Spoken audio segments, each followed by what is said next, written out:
Bonjour, nous sommes le jeudi 14 novembre 2014 et je voudrais vous parler de la connexité et du protectionnisme et de l'autosuffisance.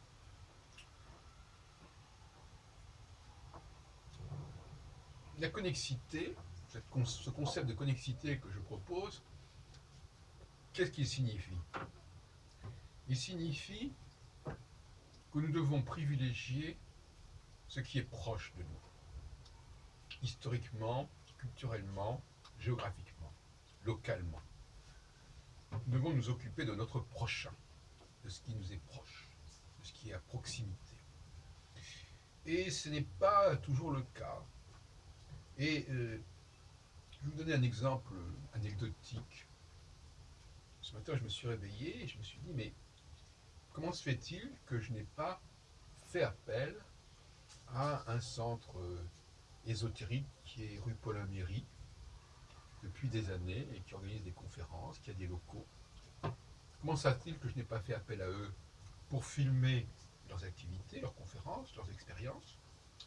Comment se fait-il que je n'ai pas fait appel à eux pour éventuellement utiliser leur salle, pour moi-même organiser des colloques, des réunions, alors qu'ils sont à la place Italie et que moi je suis à la Butokai?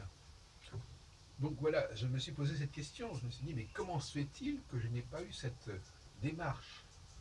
Comment se fait-il que dans la recherche des salles, je me sois intéressé aux salles de la Maison des associations du 13e et pas aux salles qui sont utilisées, par exemple rue Jean-Jacques Rousseau, par Louis Fipès, ou d'autres salles qui sont propres à des structures associatives liées au yoga, etc. etc. Donc il y a là parfois, je pense que c'est très fréquent, on ne, on ne fonctionne pas dans la démarche de connexité. Connexité, ça veut dire aussi euh, faire attention aux ressources dont dispose par exemple un quartier, parce que c'est de ça dont il s'agit aussi, aux ressources dont dispose un milieu, une structure, une société spécifique. Par exemple, dans la question juive, j'ai dit récemment que je regrettais de ne pas avoir suffisamment fréquenté les synagogues, par exemple, de ne pas avoir essayé de rencontrer des gens dans ce cadre-là, d'avoir été bloqué. Alors le problème, c'est que parfois on est bloqué par des choses parce que justement on est dans la connexité. On préfère avoir accès aux choses lointaines, aux gens lointains qu'aux gens proches. Hein. C'est vrai par exemple dans le domaine familial, il y a des gens qui s'intéressent beaucoup à toutes sortes de personnes et qui ne s'intéressent pas aux gens qui leur sont proches, leurs cousins, leurs neveux, leurs oncles, leurs frères, etc. Et tout ça est bien fâcheux. Je ne parle même pas de la question de la nourriture, où effectivement les gens vont acheter des produits qui viennent de loin et ne profitent pas, ne savent pas exploiter, apprécier les produits proches. C'est aussi vrai dans le temps. Les gens préfèrent écouter ou lire des œuvres anciennes que de faire connaissance avec des œuvres qui sont en train de se développer, de naître, etc. Je pense notamment au niveau musical. J'ai déjà signalé et condamné le scandale qu'il y avait à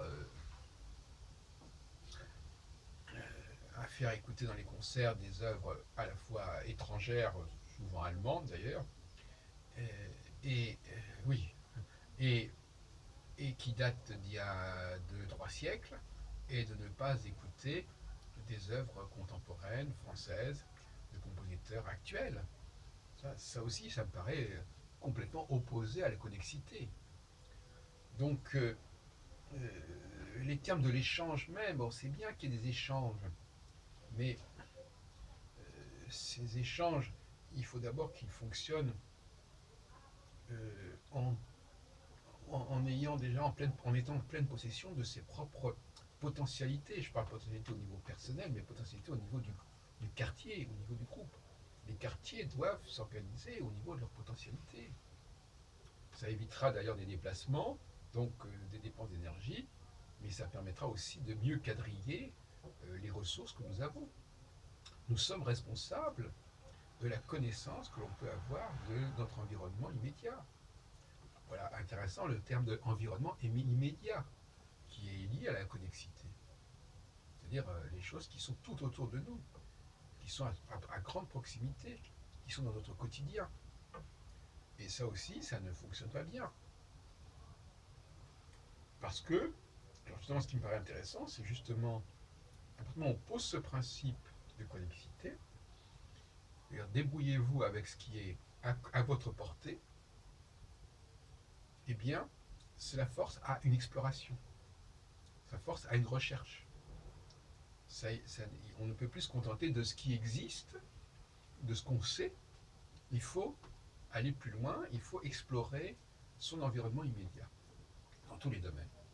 Culinaire, musical, pictural, philosophique, etc.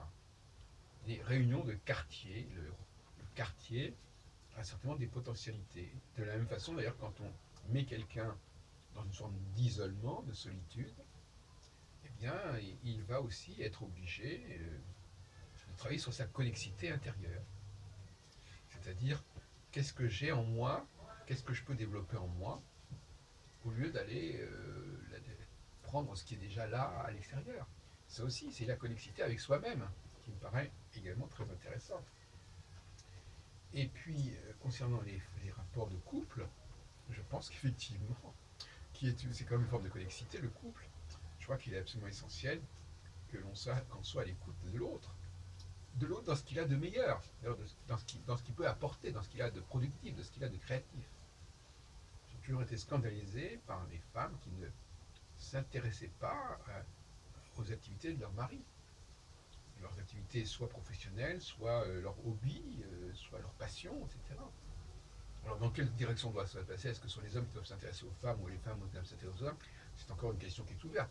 Mais je dirais que d'une manière générale, même si ça ne plaît pas à tout le monde, je pense que les femmes ont une mission fondamentale de faire connaître les activités des hommes qui sont dans leur connexité.